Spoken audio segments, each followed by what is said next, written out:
Selamat pagi Bapak Ibu Saudara yang terkasih di dalam Tuhan. Salam. Sekali lagi salam. Puji syukur kita boleh beribadah minggu terakhir bulan September ini. Dan bersyukur karena kita menutup minggu ini, kita ada di sini beribadah dan mendengarkan firman Tuhan. Saudara-saudara, hari ini saya membahas satu tema, Injil Kristus saja. Sebelumnya temanya itu mengalami Injil, saya modif sedikit supaya lebih pas saudara. Jadi Injil Kristus saja. Mari kita buka Galatia 1 ayat 6 sampai 10. Silakan saudara buka di dalam Alkitab saudara masing-masing. Dan saya ajak saya baca ayat 6, saudara ayat yang ke-7. Galatia pasal yang pertama, ayat 6 sampai 10, kita bergantian ya. Aku heran bahwa kamu begitu lekas berbalik dari Dia yang dalam anugerah Kristus telah memanggil kamu dan mengikuti suatu Injil lain. Sebenarnya bukan Injil, hanya ada orang yang mengacaukan kamu dan yang bermaksud untuk memutarbalikkan Injil Kristus. Tetapi sekalipun kami atau seorang malaikat dari surga yang memberitakan kepadamu suatu Injil yang berbeda dengan Injil yang telah kami beritakan kepadamu, terkutuklah dia. Seperti yang telah kami katakan sebelumnya, sekarang kukatakan lagi. Jikalau ada orang yang memberitakan kepadamu suatu Injil yang berbeda dengan apa yang telah kamu terima, terkutuklah dia. Bersama-sama. Jadi bagaimana sekarang? Apakah ku cari kesukaan manusia atau kesukaan Allah? Ataukah ku coba menyenangkan manusia? Sekiranya aku masih mau mencoba menyenangkan manusia, aku bukanlah hamba Kristus. Demikian pembacaan firman Tuhan. Berbahagia kita yang mendengar, melakukan firman ini di dalam kehidupan kita. Saudara, barang palsu boleh dikatakan sekarang ini mudah sekali kita temui. Dan itu ada di sekitar kita.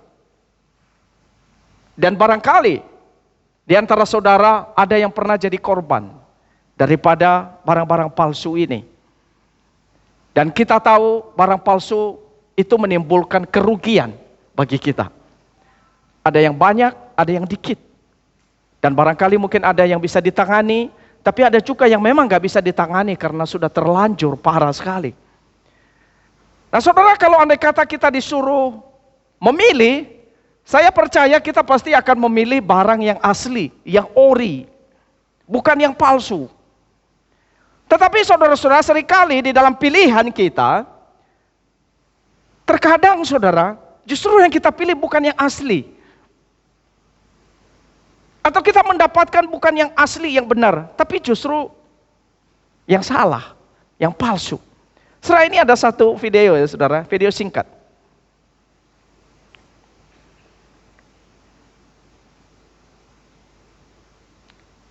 Oke semua, kita lihat di sini ada apa aja ya. Di sini ada tulisan salah, di sini ada tulisan benar.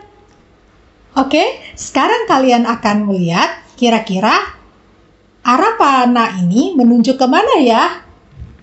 Menunjuk ke benar. Betul? Ya, oke. Sekarang kita lihat apakah itu benar? Wah, ternyata bukan di arah yang benar, tetapi di arah yang salah. Loh, kok bisa demikian?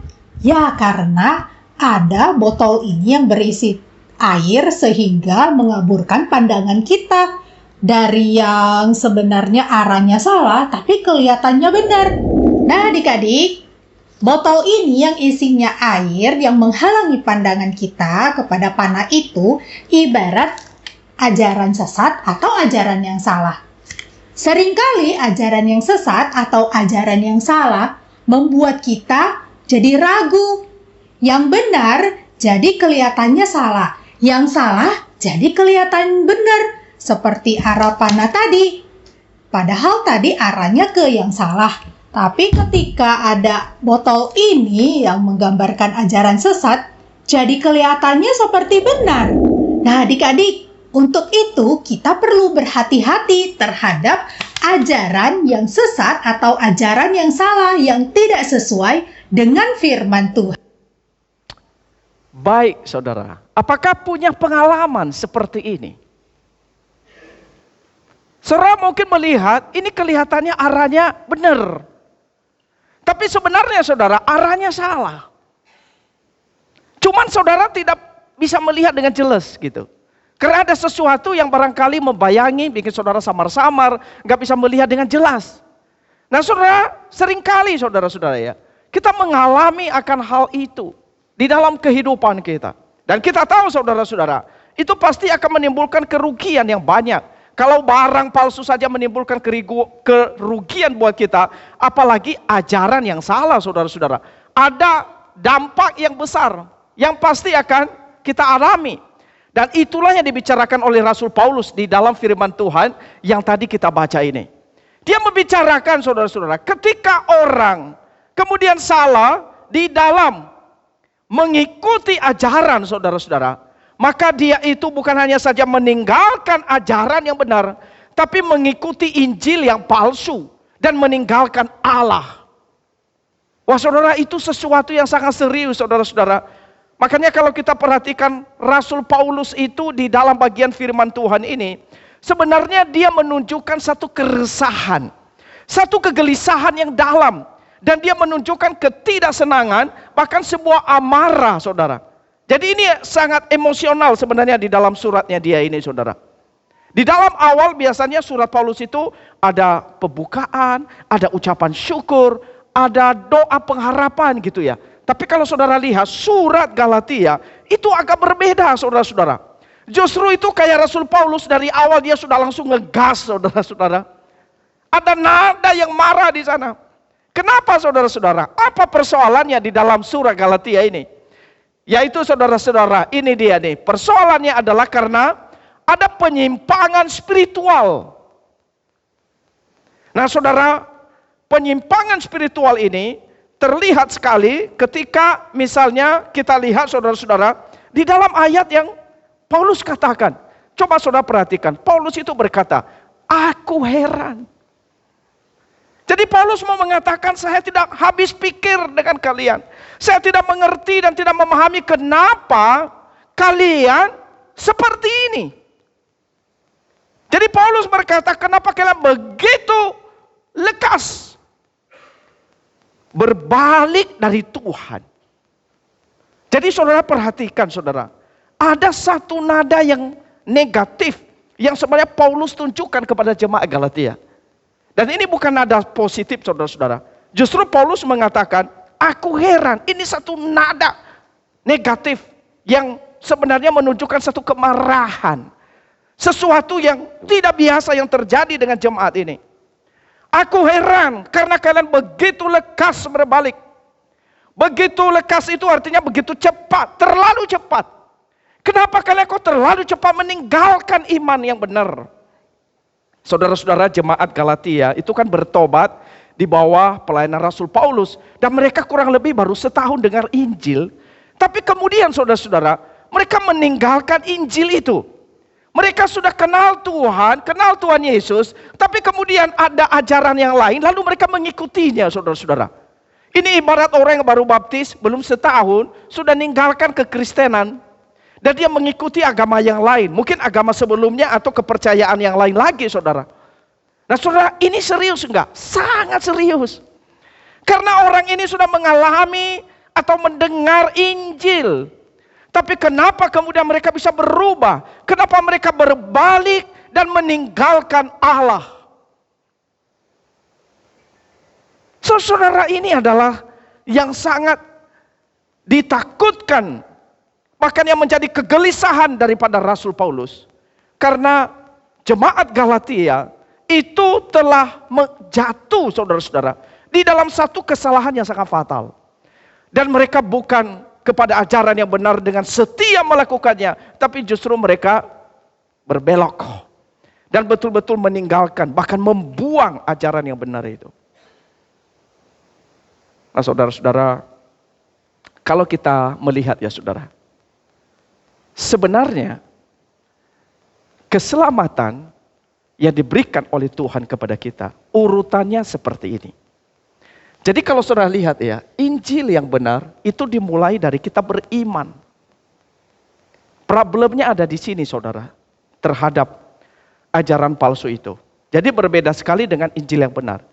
Kalau Injil yang benar, kita dimulai percaya itu kan beriman, percaya kepada Tuhan. Setelah kita percaya saudara, lalu kemudian kita mendapatkan keselamatan dari Tuhan. Setelah diselamatkan, lalu kemudian baru kita taat kepada Tuhan. Jadi buah dari keselamatan itu kan ketaatan kita. Tetapi saudara, ajaran palsu membaliknya. Jadi Injil itu dibalik saudara. Jadi mereka berkata, kalau engkau mau selamat, maka engkau percaya. Tetapi bukannya sekedar percaya. Jadi engkau juga harus menambahkan ketaatan kepada keselamatan itu. Barulah engkau selamat.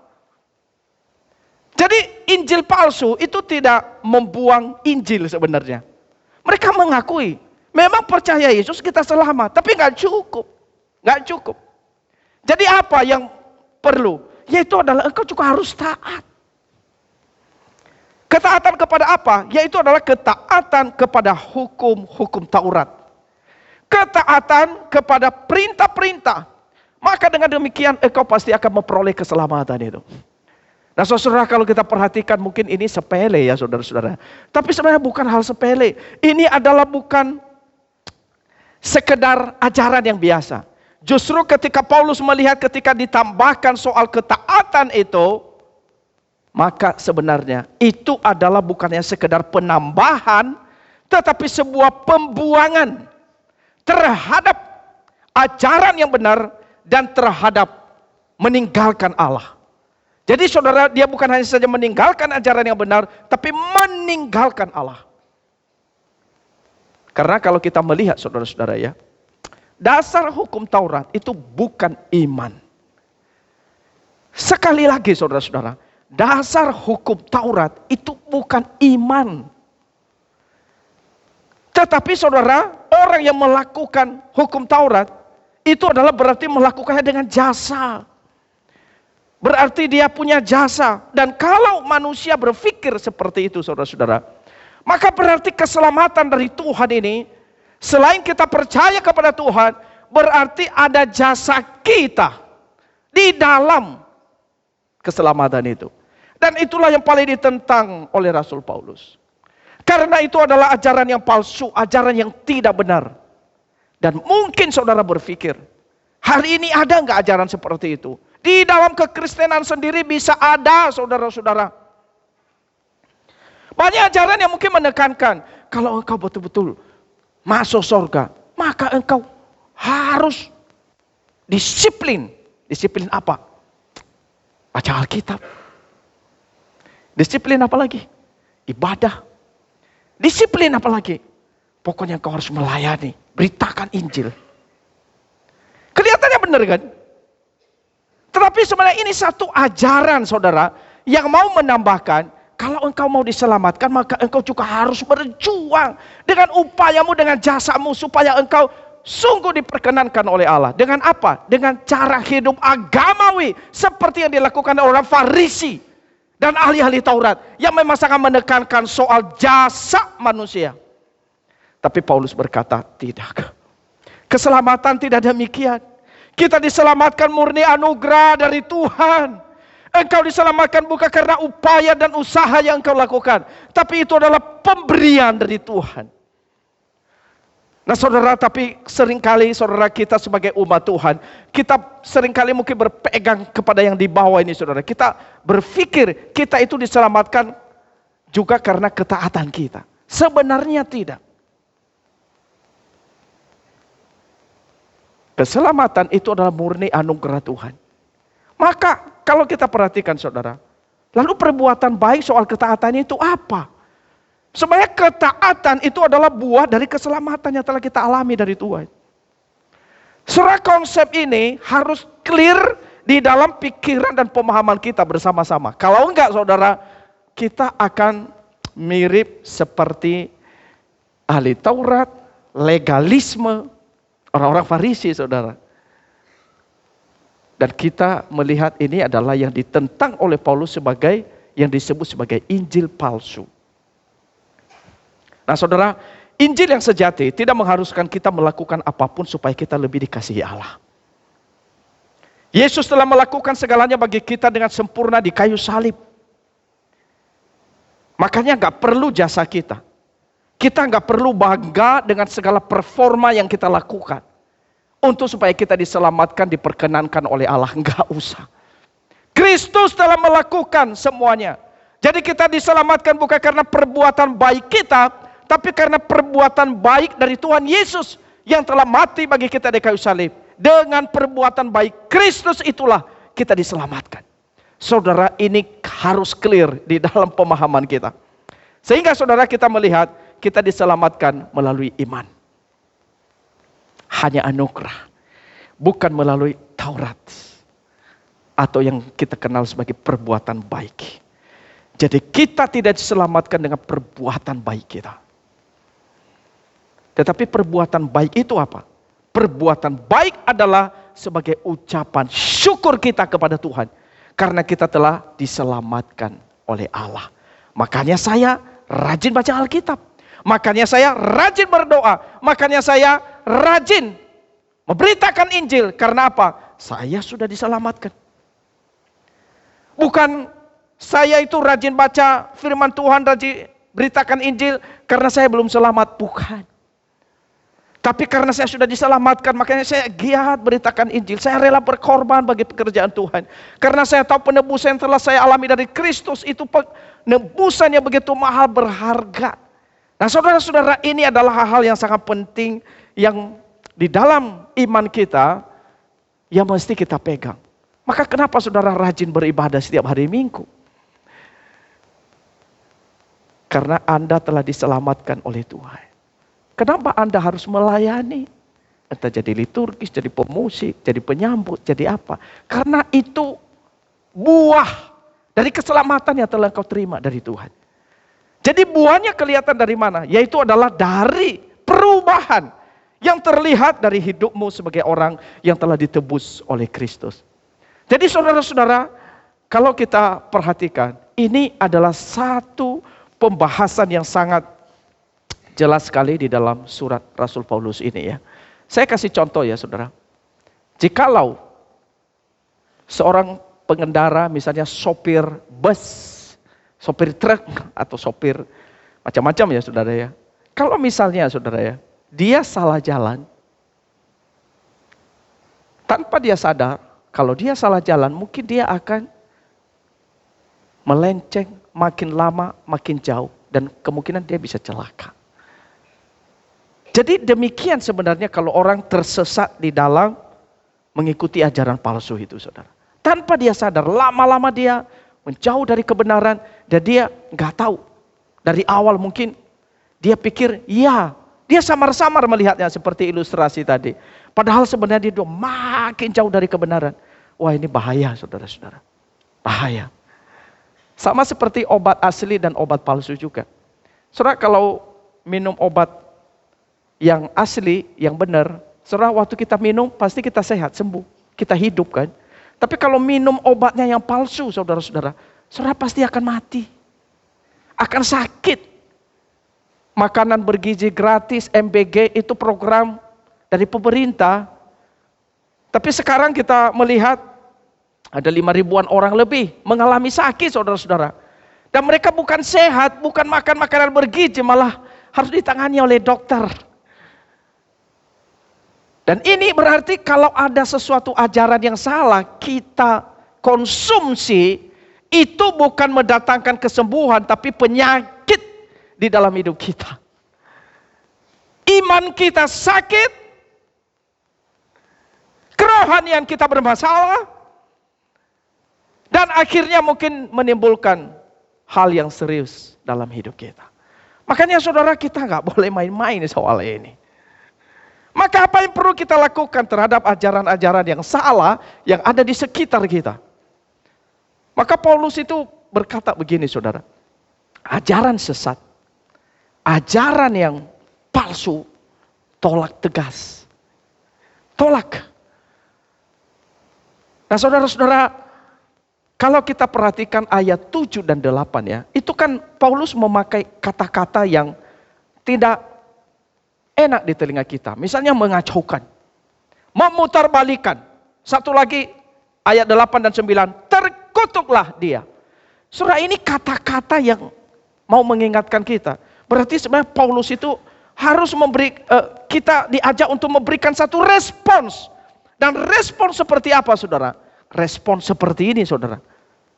Paulus sudah menunjukkan dalam ayat 8, ayat 9. Itu respon kita semestinya sebagai anak-anak Tuhan. Ketika menghadapi satu ajaran-ajaran yang palsu.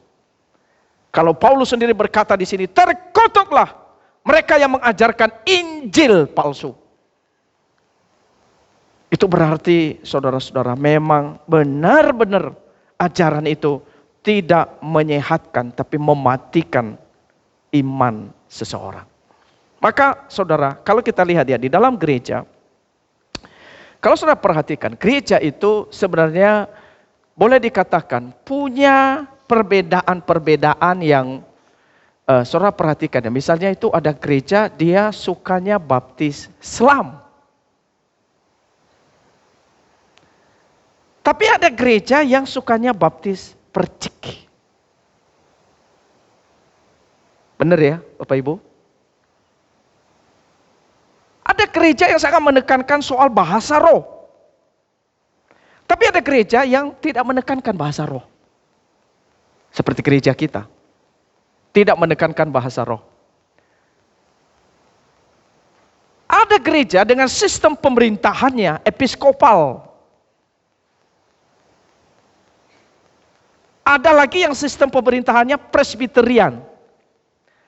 Ada lagi sistem kongregasional. Ada 3 sistem pemerintahan gereja. Episkopal, presbiterian, kongregasional. Saya mau tanya saudara, GKK sistem pemerintahannya di mana? Ada yang tahu nggak? Hah? Oh iya. Siapa yang ngomong? Siapa? Kohomeo. Iya, Kohomeo mantan majelis. Yang bukan majelis jemaat, saudara mungkin saudara kurang clear ya.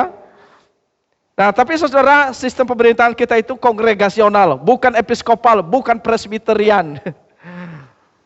Nanti kapan-kapan kita mungkin bahas soal ini saudara ya. Apa artinya sistem pemerintahan seperti itu?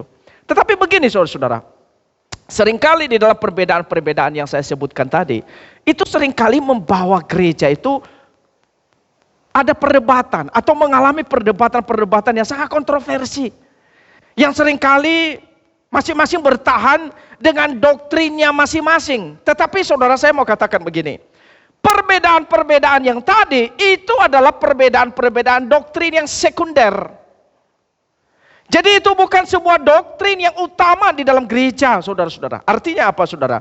Kalau memang gereja A dia maunya baptis selam, silakan. Kalau memang gereja B dia maunya percik, silakan. GKK apa? GKK menerima baptis selam. Bahkan sekarang melaksanakan baptis selam.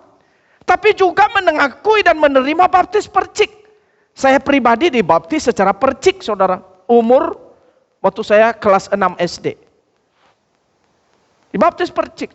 Jadi saudara-saudara, kita terima. Mau diselam, mau dipercik. Bahkan dari Roma Katolik, baptisan Roma Katolik kita juga terima saudara-saudara. Dan termasuk misalnya saudara, gereja-gereja yang memang mempunyai perbedaan-perbedaan yang gak terlalu signifikan atau perbedaan sekunder saudara-saudara, kita terima.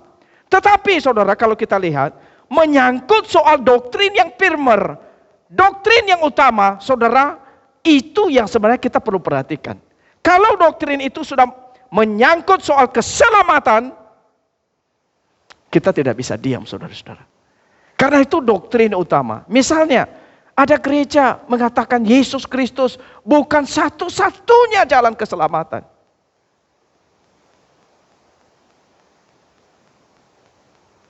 Di tempat lain juga ada keselamatan. Saudara, ini bahaya sekali. Karena ini doktrin utama, primer. Misalnya lagi saudara-saudara, ada yang mengatakan Allah orang Kristen memang Allah Tritunggal, tetapi sebenarnya satu. Maksudnya itu adalah, seringkali ya ada yang berpikir begini. Ini satu hal yang salah sebenarnya, saudara. Misalnya orang ngomong begini, aku membaptis engkau di dalam nama Allah Bapa, Yesus Kristus, dan Roh Kudus, yaitu Yesus Kristus. Jadi coba saudara perhatikan, ini ada formula yang tidak tepat dan salah di dalam bagian ini. Nah kalau yang begini-begini saudara-saudara, itu benar-benar sudah tidak tepat. Harusnya kan, aku membaptis engkau dalam nama Allah Bapa, Anak yaitu Yesus Kristus, dan Roh Kudus. Tapi kalau misalnya dia balik, aku membaptis engkau dalam nama Allah Bapa, Yesus Kristus, Anak, aku membaptis engkau dalam nama Allah Bapa, Anak, dan Roh Kudus, yaitu Yesus Kristus. Salah nggak saudara? Salah. Banyak gereja tidak paham soal hal ini. Nah saudara-saudara, kami menemukan banyak di antara saudara yang dibaptis dengan formula seperti yang tadi saya sebutkan ini. Dan ini adalah sesuatu yang tidak tepat di dalam ajaran kekristenan. Nah saudara yang terkasih di dalam Tuhan, kalau kita perhatikan, itu sebabnya di dalam menyangkut soal yang doktrin yang primer ini saudara, kita tentunya nggak bisa kompromi. Dan itu yang ditegaskan oleh Paulus kepada kita. Makanya saudara ya, Paulus itu begitu marah karena ada orang yang memutarbalikan Injil. Misalnya ini ya saudara, ini kan yang benarnya itu iman, keselamatan itu kan iman sama dengan keselamatan. Setelah kita selamat baru taat kan. Tapi yang salahnya itu adalah keselamatan sama dengan kita beriman ditambah ketaatan kita. Nah coba ya saudara pikir ya, kalau itu yang terjadi dengan kita, maka Paulus mengatakan di dalam bagian firman Tuhan, aku tidak menolak kasih karunia Allah, sebab sekiranya ada kebenaran oleh hukum Taurat, maka sia-sialah kematian Kristus.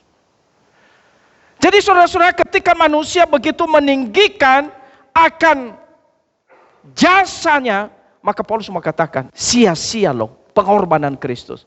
Sia-sia Kristus mati di kayu salib.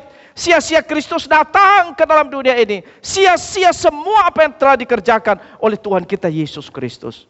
Maka kalau itu yang terjadi saudara-saudara, itu berarti kita adalah orang-orang yang sebenarnya sudah sangat-sangat sesat. Kalau kita membanggakan akan setiap jasa-jasa termasuk ketaatan kita. Makanya kalau kita melihat Rasul Paulus dalam bagian ini mengingatkan kita saudara-saudara. Paulus itu berkata, sekalipun kami atau seorang malaikat dari sorga yang memberitakan kepadamu suatu Injil yang berbeda dengan Injil yang telah kami beritakan kepadamu, Paulus katakan terkutuklah dia.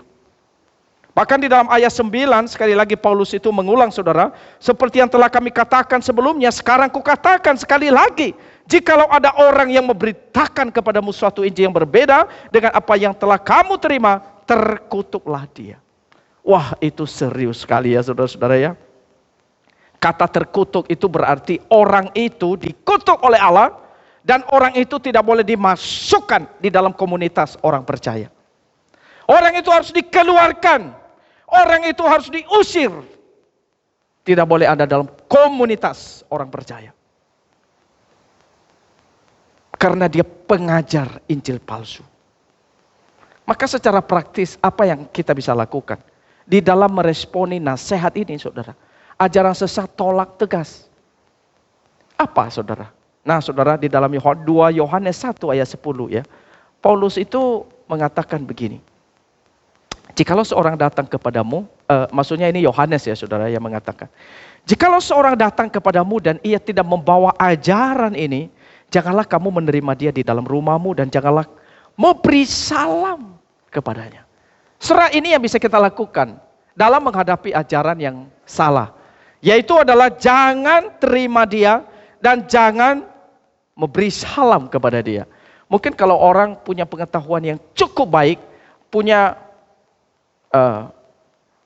iman yang kuat dan pengertian yang dalam, Misalnya hamba-hamba Tuhan ya, atau majelis yang memang cukup kuat, mungkin dia bisa aja diskusi, aja debat, begitu ya. Tetapi kalau yang jemaat yang biasa, saudara, maka nasihat ini sangat baik sekali. Jangan terima dia. Misalnya sekarang kalau kita perhatikan saksi Yehova itu ada di sekitar kita, saudara. Kalau kita nggak kuat dalam iman, saudara, gampang sekali mereka mempengaruhi kita dan akhirnya kita ikuti ajaran mereka. Dan berapa banyak orang yang telah disesatkan oleh saksi Yehova. Dan bukan hanya ada di Jakarta. Di kampung-kampung mereka juga ada. Bahkan di Nias, saksi Yehova juga berkembang. Luar biasa di sana. Di kantong-kantong Kristen. Dan saudara, apa yang perlu kita lakukan? Jangan ikuti ajaran mereka. Tinggalkan mereka.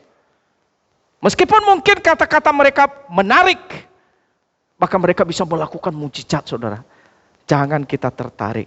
Tinggalkan mereka. Tinggalkan ajaran yang salah. Saudara, inilah penekanan dari Rasul Paulus. Yohanes berkata begini, memang mereka berasal dari antara kita, tapi mereka tidak sungguh-sungguh termasuk pada kita. Karena ajaran yang sesat itu adalah menimbulkan kekacauan. Ini dia saudara, ajaran sesat menimbulkan kekacauan, bukan kesejahteraan. Dia memecah belah umat Tuhan. Ajaran yang sesat, dia memutarbalikkan kebenaran. Ajaran yang sesat, dia menyandarkan pada otoritas lain, bukan kepada ajaran, kepada Allah sendiri. Ajaran sesat itu memfokuskan kita kepada manusia. Tetapi ajaran yang benar fokusnya itu kepada Allah. Maka saudara-saudaraku yang kasih dalam Tuhan, sebagai umat Tuhan yang mendengar firman Tuhan hari ini, mari berpegang kepada Injil saja. Mari setia kepada Injil Kristus. Jangan lepaskan keyakinanmu kepada Injil, kepada firman yang benar. Terus berpegang dengan kuat dan kokoh di dalamnya. Kenapa saudara? Karena kita hidup hanya untuk menyenangkan Tuhan. Bukan menyenangkan manusia. Karena Paulus sendiri saudara mengatakan, jadi bagaimana sekarang? Adakah ku cari kesukaan manusia atau kesukaan Allah? Adakah ku coba berkenan kepada manusia? Sekiranya aku masih mau mencoba berkenan kepada manusia, aku bukanlah hamba Kristus. Oh, ini kalimatnya luar biasa. Kenapa kita harus setia kepada Injil? Untuk menyenangkan hati Tuhan. Itulah Injil yang benar. Dia fokuskan kita bukan kepada diri kita, tapi hanya kepada Tuhan.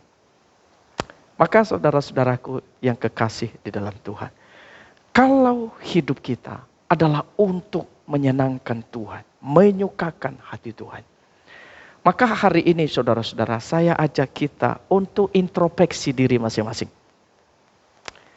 Ketika Anda bangun pagi-pagi, kita semua pasti diperhadapkan dengan pilihan, kan?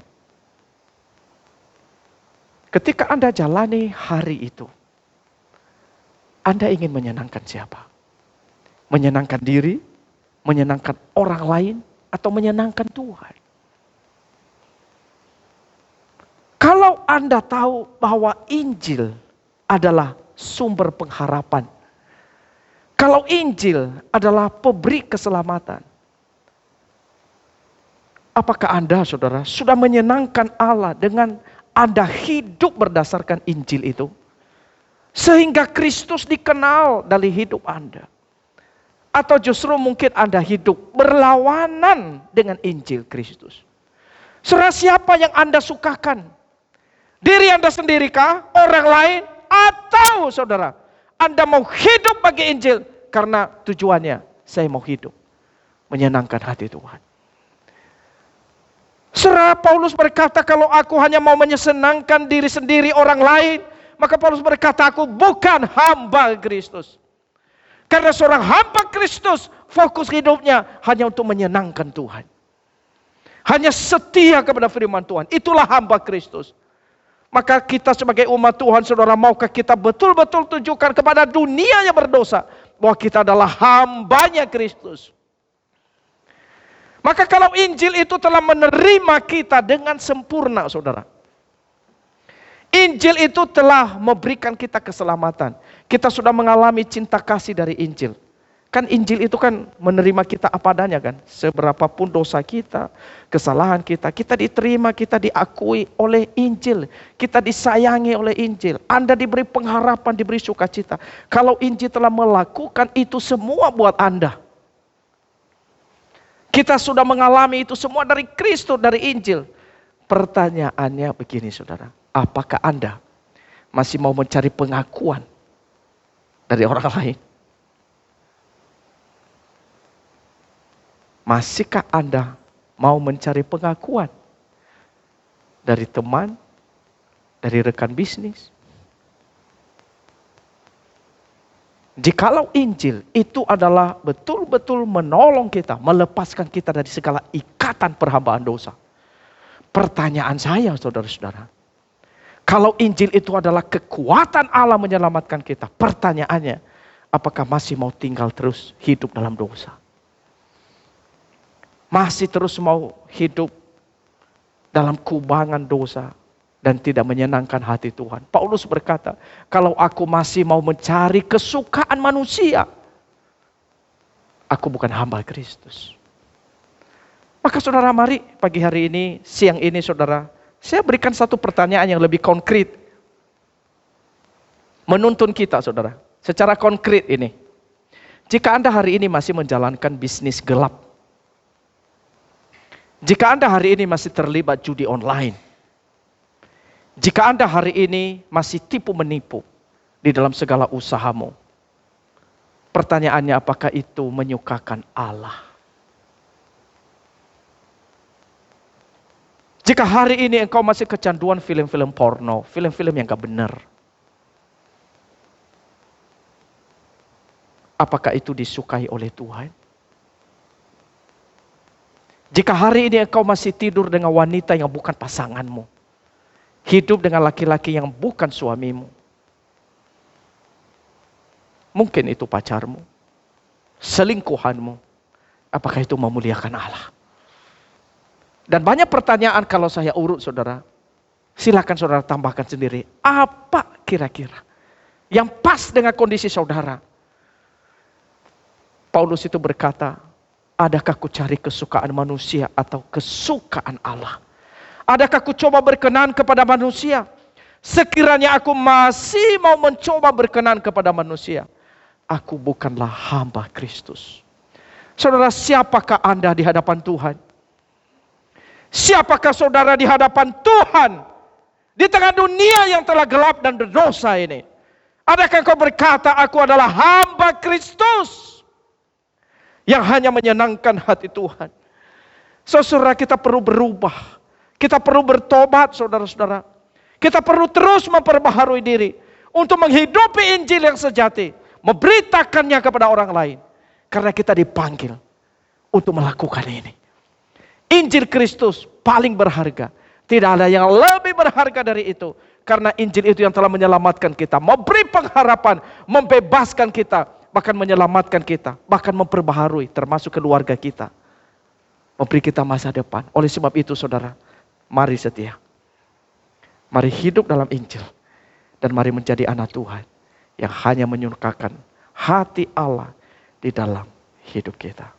Amin.